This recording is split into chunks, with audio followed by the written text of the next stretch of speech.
Okinawa's elders have stories to tell. They're ready to share their experiences, but the pandemic has prevented us from continuing our work. Now it's time to go back. The Okinawa Memories Initiative is an interdisciplinary and student-based public history project. Over the past 7 years, we've met people from all walks of life. While taking classes at CSUMB as a Japanese major student, I realized that I don't know much about Okinawan history and culture.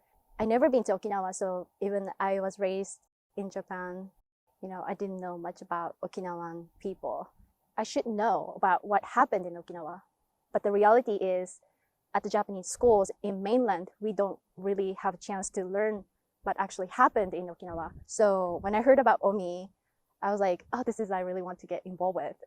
When you look at Japan in the context of Okinawa, you see a lot of the problems with it, a lot of the ugliness of Japan, which I think a lot of people that are interested in Japan, like myself, we either didn't realize or we didn't look into.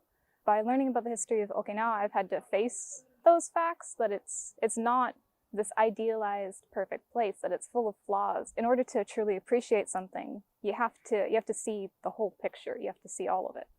They always say those who do not know history are doomed to repeat it. And when you look at the news today, you can see that a lot of people don't know history. So what OMI does is so important.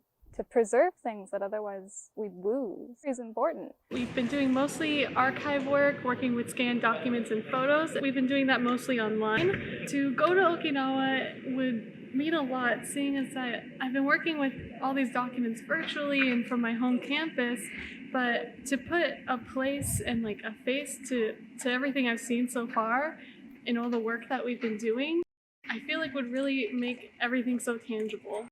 When you read words on paper and you talk about things in a Zoom call or in a Discord call, you don't have the physical reality of it. You don't see it with your eyes directly. You don't hear it directly. You can't touch it. And when you can do those things, I think it really helps with the understanding. So getting to do the field work in Okinawa really makes it real.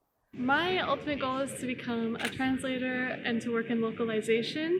Working with OMI has given me the chance to look at documents in their original Japanese and help translate them to English so we can share it with other Americans. Currently, I'm in the translation team. Translation is not just the changing the language, but also we need to understand the history background and the people's feelings. Okinawa is so connected with American history.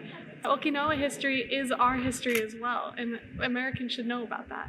In high school and stuff, and even when I was coming to college, I didn't think I could ever study Japan. I didn't think that was an option for me because we didn't have Japanese in my high school. And so when I got to CSUMB, I realized that I could major in Japanese and that I could study Japan. And then when I got involved with OMI, I realized that I could really get into it. So any donations that go towards that, to fulfilling that impossible dream that I didn't think I could have, is unimaginably wonderful, and I have nothing but gratitude to be so lucky as to have this opportunity.